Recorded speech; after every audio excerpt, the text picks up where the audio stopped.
Hola estimadas amigas y amigos, hoy vamos a hablar sobre la disciplina en la educación holística. Da la impresión que la educación holística es una especie de educación que no insiste en la disciplina. Sin embargo, en la educación distinguimos dos tipos de disciplina o dos corrientes en la disciplina. La primera es la disciplina interna, la que en principio buscamos desarrollarla, que es una disciplina plástica, es una disciplina interior y es una disciplina dinámica. Quiere decir, la disciplina interior no depende de tiempos, de formas externas, sino se refiere y se genera principalmente en el interior del individuo. Luego existe la disciplina externa, que es normalmente más cuadrada, más estática y generalmente proviene de otros individuos, no proviene de uno mismo. Aclarando que esas dos fuerzas de disciplina conviven de una manera de yin y yang en la educación holística. Entonces podemos hablar que dentro de la disciplina hay varios niveles, varias características. Por ejemplo, la disciplina física, la disciplina emocional, la disciplina intelectual y la disciplina espiritual.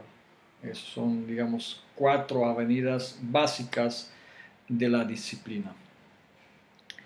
Y en este momento podemos preguntarnos, bueno, en relación a la mente humana, ¿qué es? ¿Es un receptáculo de la disciplina o es un generador de la disciplina? Disciplina holística no está desligada de las actividades diarias, quiere decir, se puede practicar o se puede realizar su depuración en actividades diarias. Puede ser desde las actividades más sencillas, que es, por ejemplo, respirar o observar nuestro propio pensamiento, o barrer la calle, o realizar una escritura, o realizar un dibujo, o simplemente percibir un sonido. En estas actividades principalmente vamos a concentrarnos en aprender cómo nace una actividad, cómo nace un pensamiento, cómo nace una emoción, cómo nace un nivel espiritual. Luego vamos a observar cómo se desarrolla, cómo llega a su culminación y finalmente cómo se extingue. Esas son las 3 fases que vamos a observar en cualquier actividad humana y esto va a conducir al individuo a una disciplina generada desde interior, que en su momento puede coincidir con la buscada o tan buscada y tan abusada disciplina exterior, pero va a ser cualitativamente diferente, va a ser una disciplina basada en el individuo, basada en sus características únicas, va a ser una disciplina crecida desde el interior, va a ser una disciplina dinámica, una disciplina con un alto grado de resiliencia, quiere decir, con un alto grado de capacidad de sobrevivir en condiciones estresantes para ejercer una disciplina estable. ¿Y por qué es tan importante aprender a observar el nacimiento, desarrollo y la extinción de una idea? Es quizás la actividad más importante para un ser humano, porque esta da al individuo la capacidad de desarrollar su propio pensamiento. Y eso es base y meta de todo el proceso educativo.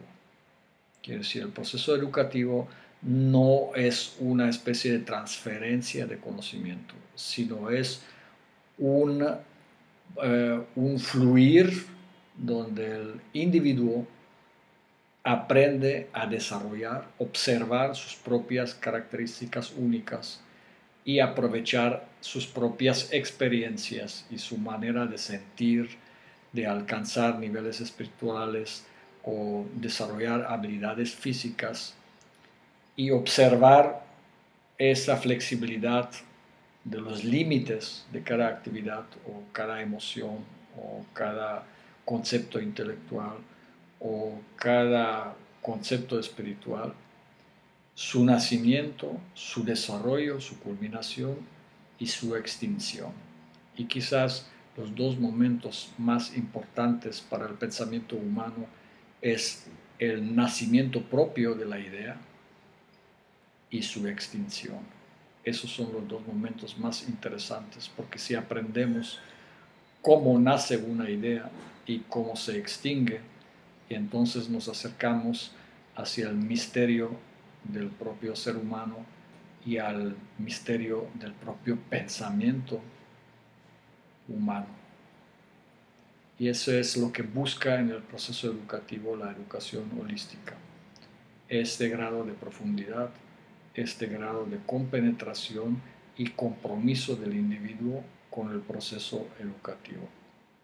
Debemos entender que la clase de educación holística, por esas mismas razones, es una clase mucho más compleja en comparación con una clase convencional, estructurada,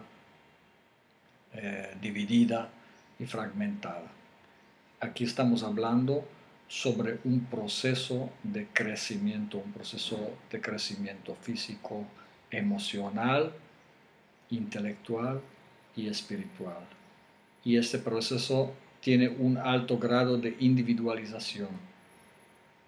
Claro que también tiene su aspecto social, pero primero parte a partir de una búsqueda del individuo, una búsqueda, una autoobservación, un autoconocimiento, una autoexploración de sus fuerzas interiores y sobre todo un gran descubrimiento de cómo nacen y cómo se extinguen las ideas. El proceso de formación holística tiene una gran variabilidad en cuanto a su extensión en el tiempo y en el espacio, debido a que existe una gran variabilidad de disposición de fuerzas o de configuraciones individuales, psicológicas, espirituales, emocionales de cada individuo. Quiere decir que el proceso educativo, así como está concebido y dividido en semestres, en años, en grados escolares, pudiera interferir y pudiera no coincidir con la formación holística del individuo. Principalmente porque el sistema escolar tradicional está basado en promedio, en un alumno promedio. Y entonces un alumno con un proceso de aprendizaje y maduración más lento quedará excluido de este promedio. Y un alumno que tiene un aprendizaje mucho más acelerado y una maduración mucho más rápida, pues se encontrará fácilmente aburrido en un proceso educativo y también más tarde o más temprano será expulsado del esquema educativo tradicional o convencional. En este sentido, la educación holística abarca ambos extremos y los integra de tal manera de que en una clase holística pueden convivir diferentes individuos, y de hecho uno de los fenómenos de la clase holística es que la individualidad de los miembros de la clase o de los miembros del equipo holístico se cristaliza con mucho mayor intensidad.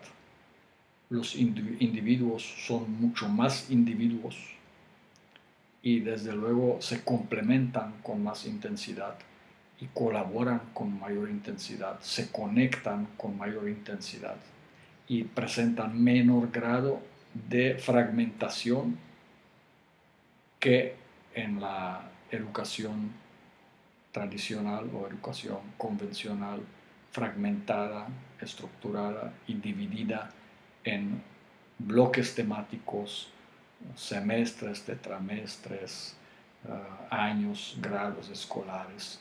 Esos son, digamos, fuerzas externas que pretenden medir el proceso educativo, pero lo que miden son ciertas partes, pequeñas partes del proceso educativo ligadas principalmente a habilidades y aprendizaje de conceptos, pero no miden y desde luego tampoco evalúan el crecimiento holístico